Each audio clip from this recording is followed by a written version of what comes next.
안녕하세요. 고주파 코일 공자수 정윤수입니다. 오늘 제작한 코일은 중주파용으로 사용되는 내경 링기어 코일입니다. 내치를 가열하기 위하여 투톤으로 코일을 제작하였고, 동파이프는 2T짜리에 폭이 8mm, 면적이 지금 16mm짜리 동파이프를 사용하였습니다.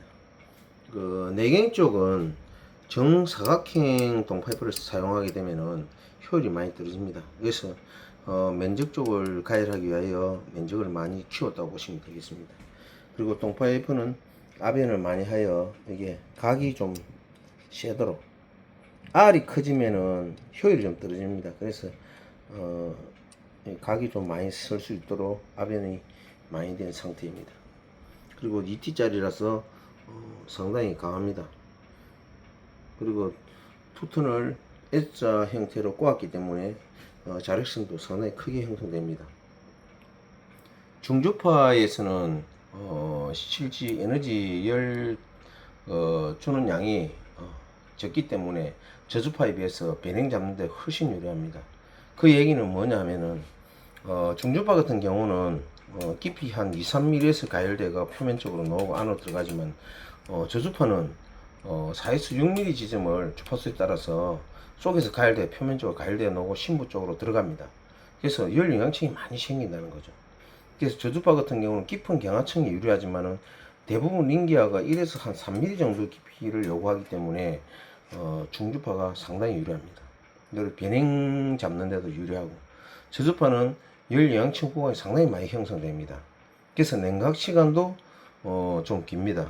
그리고 일반적으로 열 처리 하시는 분들이 경하층 3mm를 넣는다 치면은 중주파에서 파이널 열 처리 끝나고 냉각하는 타임이 6초만 해도 충분한데, 저주파 같은 경우는 한 8초에서 10초 정도 시간을 더 줘야 됩니다. 그게 무슨 소리냐, 심부 쪽에, 소재 쪽에 한 300도, 400도 되는 열 영향층 구간이 상당히 더 크기 때문에 냉각 시간을 더 주지 않으면은 제품을 대추로 놔두면은 속에 있는 잡ner이 바깥으로 나오면서 색깔이 변하는 경우도 있습니다. 냉각이 다 안 된다는 거죠, 심부까지. 그래서 저주파는 냉각 시간이 조금 더 걸립니다. 그래서 우리가 중주파나 고주파나 저주파를 선택할 때는 제품의 경화 깊이, 각종 배냉 관계를 고려하여 기계를 선택하는 게 현명한 열처리 방법입니다. 무조건 저주파로 모든 걸 다 생산해낸다면은 여러 가지 문제점들을 많이 갖고 있는 겁니다, 사실은. 그래서 중주파가 내경 쪽으로는 상당히 유리한 점 중에 하나입니다. 그래서 배냉 관계는 또 보통 그 0.2에서 0.4 정도 보통 배냉을 많이 동반을 합니다. 이게 링기아 같은 경우는 대부분 수축을 많이 하는데, 수축하는 만큼 지그의 어떤 개선이 필요한 겁니다. 예를 들어서 밑에 쪽이 0.1이 가고 위쪽이 0.3이 간다면은 지그 형태도 그마침 키워야 되는 겁니다. 배냉이 가는 만큼 치수를 키워서 소재를 더 키워 가지고 경화했을 때 되돌아오는 치수를 딱 그대로 맞춰주게 되면은 제로제로에 맞춰지겠죠. 그래서 어떤 제품의 두께, 링기아의 치저에서 외외까지의 두께가 좀 중요하긴 합니다. 얇을수록 배냉이 많이 가니까 그에 대해서 지그도 많이 감안을 해서 지그를 개발하셔야 됩니다. 그래서 링기아가 밑에 쪽보다는 위쪽이 올라올수록 배냉이 많이 갑니다. 그 이유는 냉각하면은 열 에너지가 위로 도망을 갑니다. 냉각하면 도망가면서 또 에너지는 소재를 가열하고 있기 때문에 올라갈수록 열이 많이 들어간다고 보시면 돼요. 경하층도 약간 좀 깊어집니다. 그래서 열이 이동하면서 소재 전체가 많이 뜨거워지니까 냉각하는 과정에서 배냉을 동반을 많이 하니까 위쪽이 많이 수축을 합니다. 사실은 소재가 더 물러진 상태에서 경화되기 때문에 그런 영향을 주는 겁니다. 그래서 지그를 제작하실 때 위쪽을 좀 크게, 예를 들면은 배냉이 예를 들어서 0.3이 갔다 위쪽에, 그러면 전체 치수를 0.3을 키우면 되거든요. 그래서 0.3을 키우게 되면은 0.3이 커졌다가 0.3으로 수축이 되돌아오니까 제로가 나오겠죠. 그러나 사실은 0.3이 수축하는데 0.3을 키우면은 한 0.1 정도 배냉이 수축이 들어갑니다. 그래서 0.4를 키우시면은 그 제로에서 한 100분 5 정도 배냉을 잡을 수가 있습니다. 그리고 밑에 쪽에는 배냉이 좀 적습니다. 왜냐하면 열 에너지가 퍼지는 시간이 짧습니다. 가열하고 나서 바로 냉각이 진행되기 때문에. 그래서 대부분 링기아들의 밑에 쪽에는 한 0.1에서 0.15 이내의 배냉이 보통 옵니다. 그래서 지그를 0.1에서 0.12 정도 키워주면은 배냉을 뭐 100분 5 안에 잡을 수가 있습니다. 중간 부위는 전체적인 수축량을 봤을 때 전체가 0.3이 간다면은 지그 자체를 0.4로 스트레이트를 가공 후에 밑에는 0.12를 더 줘야 되니까 0.42가 되겠죠. 0.42를 주고 위쪽에서 25% 두께, 전체 열처리 구간이 100mm라면은 25mm 지점부터 마지막 100mm까지는 치수를 어떻게 줘야 되겠습니까? 0.3이 수축하니까 0.4를 더 키우니까 전체 베이스가 0.3을 소재 지그를 키웠기 때문에 0.7이 커지는 겁니다. 0.7을 소재를 더 키워서 냉각하는 과정에서 0.3이나 0.35가 수축하게 되면은 0.1 안에 다 들게 됩니다. 그러면은 동심도 상하 태파가 0.1 안에 다 들게 되겠죠. 거기서 이제 좀 더 정밀하게 제품을 배냉을 잡고 싶다. 그럼 부분적으로 4등분을 링기아를 나눕니다. 25mm씩 나눠서 3차원에서 측정을 하는 겁니다. 배냉량을 여기서 얼마까지 여기서 얼마까지 부분적으로 지그를 100분의 2, 30 손을 대는 겁니다. 가공을 해서 키워주든지 치수를 보정하게 되면은 좀 더 부드럽게 배냉량을 조절이 가능합니다. 사실은.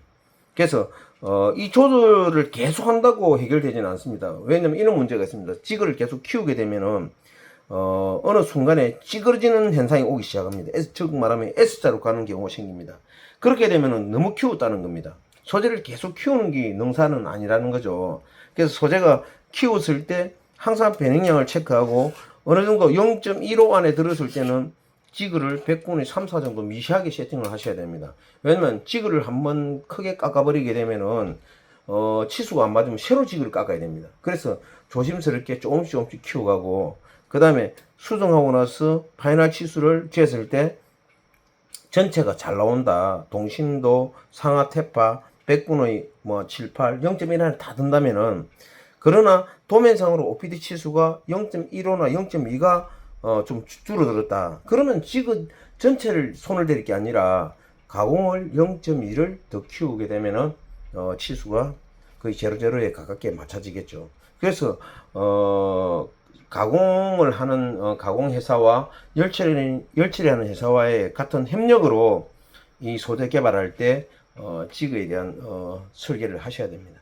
그러면 이 제품은 그게 딱 맞게끔 치수가 노는 겁니다. 에너지를 비슷하게만 줘도 이 지그가 그렇게 배냉을 잡기 때문에 뭐 1000개를 꽂든 10,000개를 꽂든 치수가 비슷하게 나옵니다. 왜? 열배냉으로 지그를 보정하여 제품을 생산했기 때문에. 그러나 소재를 뭐 대충 얹어 놔놓고 열처리 한다는 것은 랜덤입니다. 타원도 많이 가고 잡아내기 어렵습니다. 그래서 규칙적인 틀 안에서 열처리를 하게 되면은 좋은 제품을 생산을 할 수가 있습니다. 저는 링기아를 상당히 뭐 다양하게 개발을 많이 해왔습니다. 많이 해왔고 대부분 한 0.1 안에 다 보정을 하였습니다. 지그를 파이널 수정해서 최대한 치수 안에 넣어줬습니다. 이게 안에 유성기아가 3개, 4개 들어갑니다. 보통 3개 아니면 4개 정도 들어가는데 요 OPD 치수가 백래시가 보통 0.3 안에 들어야 좋다고 하는데 0.5까지는 괜찮은 것 같습니다. 그래도 0.5가 넘었으면 0.2가 예를 뭐 커지거나 배냉이 많이 나왔을 경우는 이 백래시가 너무 없어도 유성기가 깨집니다. 이게 빡빡하니까 타원이가 있으면은 돌다가 찡깁니다. 찡기다 깨지는 경우도 있고 그 다음에 또 너무 헐렁하게 되면 또 매납이 다릅니다. 기아가 돌면 딱 찡기면 한쪽에 유성기가 힘을 많이 받아보면 이빨이 깨지는 경우도 생깁니다. 그래서 내치는 상당히 좀 어렵습니다. 링기아 자체는 잘 안 깨집니다. 안에 유성기아가 작은 유성기아가 거의 파손이 잘 일어납니다. 근데 문제는 이 파손된 링기아의 어떤 조각이 다른 기아 이빨에 꽂혀 가지고 기아 전체가 박살나는 경우도 생기기 때문에 그런 위험 요소가 많이 따른다 보시면 됩니다.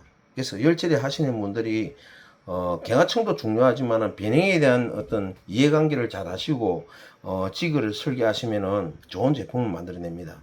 그리고 아까 S자로 배냉이 간다는 것은 지그를 너무 키워서 그런 현상이 오는데 내가 이 지그를 더 키워서 배냉을 못 잡을 경우는 열 처리로 컨트롤 하셔야 됩니다. 경하청 깊이를 컨트롤 하시면 돼요. 정말해서 소재 두께에 따라서 경하청 깊이를 좀 많이 넣으면 소재가 커질라고는 성질이 있습니다. 그러면은 지그로서 한계가 왔습니다. 지그로 한계가 와서 0.2 정도 배냉을 못 잡아내겠다. 지그를 더 키우면 S자로 틀어지고 직각도가 안 나오기 때문에 그럴 경우는 어떻게 하느냐. 경하청 스펙이 예를 들어서 뭐 1에서 2mm더라도 위쪽 부위를 경하청을 3에서 4mm 정도 헤비하에 넣게 되면은 소재가 커집니다. 이 두께에 따라서 경하청이 깊어질수록 소재가 커지려는 성질이 있습니다. 그래서 그게 이제 나머지 열 처리에서 잡아줄 수 있는 기술이라고 보시면 됩니다. 그리고 링기아가 보면은 유성기아가 전면을 다 쓰지는 않습니다. 어떤 특정 부위가 있습니다. 특정 부위 100mm 중에서 70mm라든지 80mm 구간을 사용하지 전면을 다 사용하지 않습니다. 그래서 좌우 끝에 사용하지 않는 부분은 경하청 깊이를 0.5로 헤비하에 도면을 개정은 할 수 있겠죠. 사용하지 않은 부위니까. 그래서 그런 부위도 서로 치수를 맞출 때 도면 개정을 하시면은 더 좋은 제품을 만들어낼 수 있으니까 개발하실 때 다양한 의견과 협력을 많이 요구하는 제품이라 보시면 됩니다. 그래서 이 가공집과 열처리집의 협력으로 이런 조합을 잘 만들어 내시면은 이 제품은 그 회사의 제품입니다. 그 회사 기술로서 남는 거고. 그래서 링기아 같은 게 상당히 좀 어렵습니다. 배냉 관계는 열처리 고주파 열처리 하시는 분들도 가공에 좀 관심을 많이 가지셔 갖고 치수 변화라든지 가공에 대한 이해도라든지 열 배냉에 대해서 이해를 하시게 되면은 좋은 제품을 만드는 데 도움이 많이 될 겁니다. 그래서 저도 링기아 쪽은 상당히 많이 개발해 왔고 대부분 0.1 안에 거의 보정을 다 해왔습니다. 그래서 이것도 고객사에 가서 제가 프로그램 세팅해서 개발해 드릴 건데 일단은 0.2 안에 목표를 세워놨습니다. 걔도 0.1 안에 들 수 있도록 최대한 세팅해서 개발해 드릴 겁니다. 고객사 납품해서 좋은 제품이 나올 수 있도록 최선을 다해 보겠습니다.